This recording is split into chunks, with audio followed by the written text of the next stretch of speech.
Assalamualaikum warahmatullahi wabarakatuh. Perkenalkan, nama saya Okiana Faniwati dari jurusan PGMI semester 7 dari Universitas Islam Negeri Mataram. Mata kuliah Sejarah Indonesia dan Dunia. Adapun materi yang saya dapat ialah Sejarah Kalimantan Timur. Langsung saja asal mula sejarah Kalimantan Timur.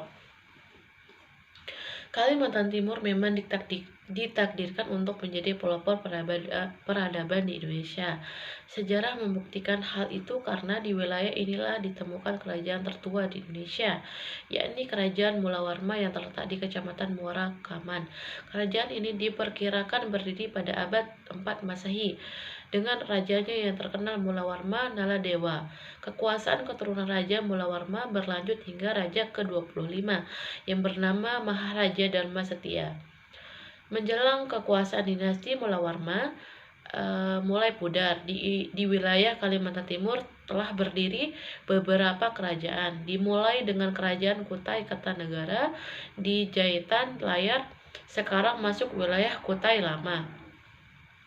Kerajaan-kerajaan tersebut menjalankan pemerintahan di wilayah masing-masing dan sejarah tidak mencatat adanya serta serius antara kerajaan tersebut hingga masuk orang-orang Belanda yang menjajah Kalimantan Timur sejak 1844. Masa perjuangan fisik 1945 sampai dengan 1945, rakyat Kalimantan Timur juga turut berjuang untuk mempertahankan kemerdekaan dengan puncaknya dengan peristiwa Sanga-Sanga bulan Januari 1947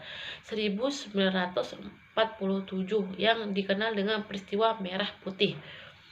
Setelah mengalami masa-masa perubahan sistem pemerintahan dari bentuk kerajaan menjadi daerah istimewa pada tahun 1956 dan akhirnya menjadi provinsi Januari 1957 yang terdiri dari 4 kabupaten. Yang pertama Kutai, kedua Berau, ketiga Bulungan dan Pasir. Ditambah 2 kota Praja Samarinda dan kota Praja Balikpapan. Adapun tipologi bangunan, suku Dayak memiliki beragam rumah adat yang sangat unik. Rumah adat Lamin contohnya. Rumah adat Lamin diresmikan pada tahun 1967 oleh pemerintahan Indonesia. Kata rumah Lamin memiliki arti rumah panjang kita semua, di mana rumah ini ditinggali oleh banyak kepala keluarga termasuk anggota-anggota keluarganya dan membentuk suatu keluarga besar. Rumah Lamin juga dikenal sebagai rumah panggung yang panjang dari sambung menyambung. Konsep rumah Lamin diusung dengan adanya ruangan kolom setinggi 3 meter yang membuat rumah tersebut dikategorikan sebagai rumah panggung. Adanya gambar rumah panggung seperti ini. Rumah Lamin terdiri atas 3 ruangan, yakni yang pertama ruang tamu, ruang tidur, dan dapur. Adapun ruang tamu rumah Lamin biasa digunakan untuk upacara adat, pertemuan adat maupun hanya sekedar menerima tamu. Di dalam ruang tamu tidak ada barang apapun alias kosong. Namun jika Anda melihat sebentar ke gambar di samping ini, ke sisi atau tepi ruang tamu, maka terlihat adanya tangga untuk menuruni ruangan tamu. Tangga ini bentuk dan modelnya sama baik pada rumah Lamin kelas menengah maupun kelas menengah ke bawah. Di bawah ruangan ini, tamu rumah Lamin terdapat ruangan kolom yang fungsinya rumah untuk menaruh hewan-hewan ternak. Yang kedua, ruang tidur. Setiap kepala keluarga memiliki ruang tidur masing-masing. Letak ruang tidur rumah ada Lamin berderetan dari satu ruang tidur ke ruang tidur lainnya. Biasanya ruang tidur laki-laki dipisah. Dan ruang tidur perempuan tapi akan disatukan jika laki-laki dan perempuan sudah menikah. Adapun yang ketiga, filosofi dan tradisi masyarakat Dayak.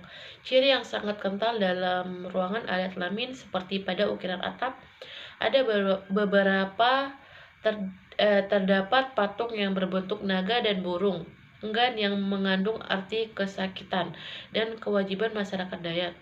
Pada bagian dinding yang paling menonjol adalah dari segi rumah warna.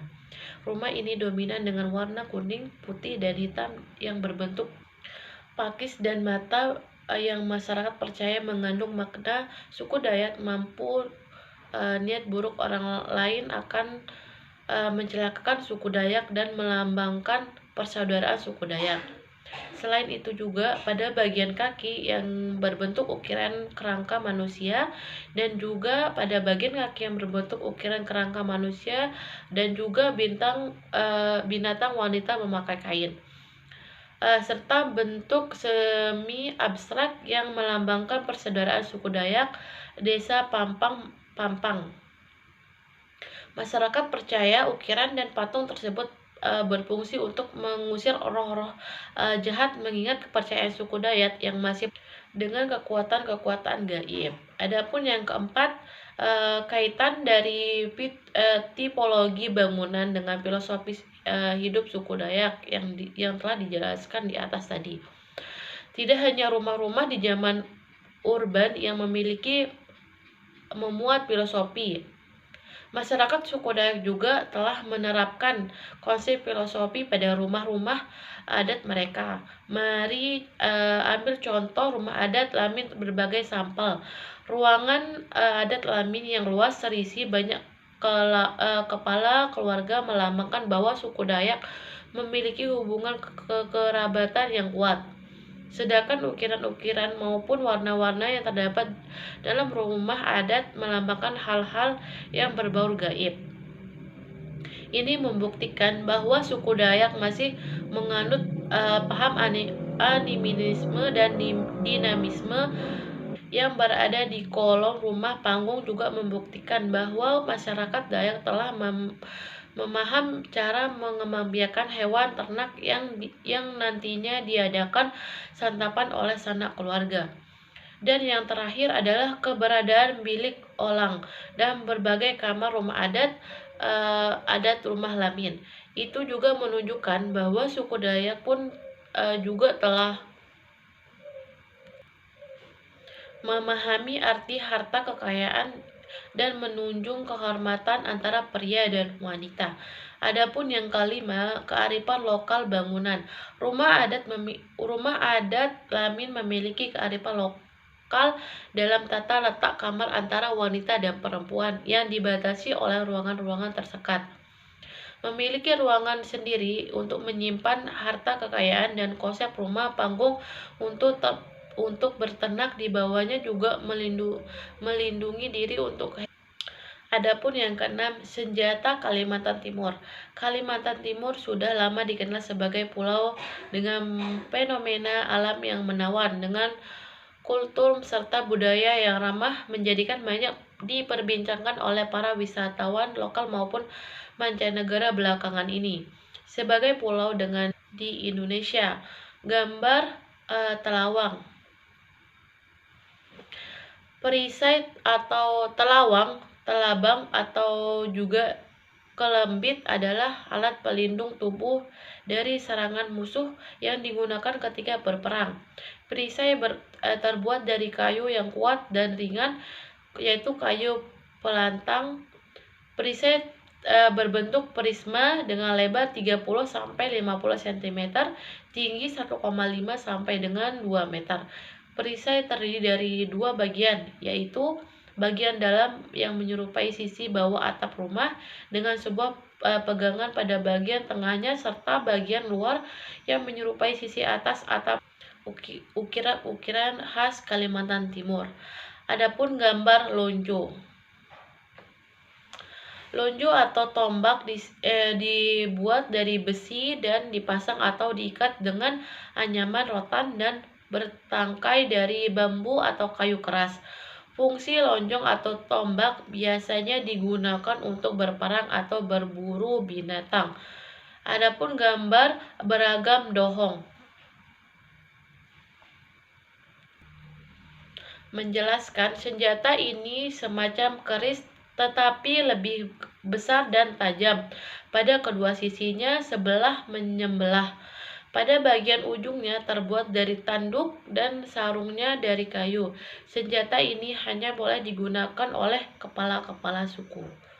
Adapun gambar sumpit dan demak atau bisa disebut anak sumpit. Sumpit sering pula disebut simpat, merupakan senjata tradisional masyarakat Dayak, memiliki bentuk bulat dengan panjang sekitar 1,5 sampai 2 meter. Keunggulannya adalah bisa digunakan sebagai senjata jarak jauh dengan tingkat akurasi atau ketepatan menembak mencapai 200 meter dan tidak menimbulkan suara. Sumpit biasanya digunakan untuk berburu binatang dan bisa juga dijadikan mas kawin. Adapun gambar sumpit di atas.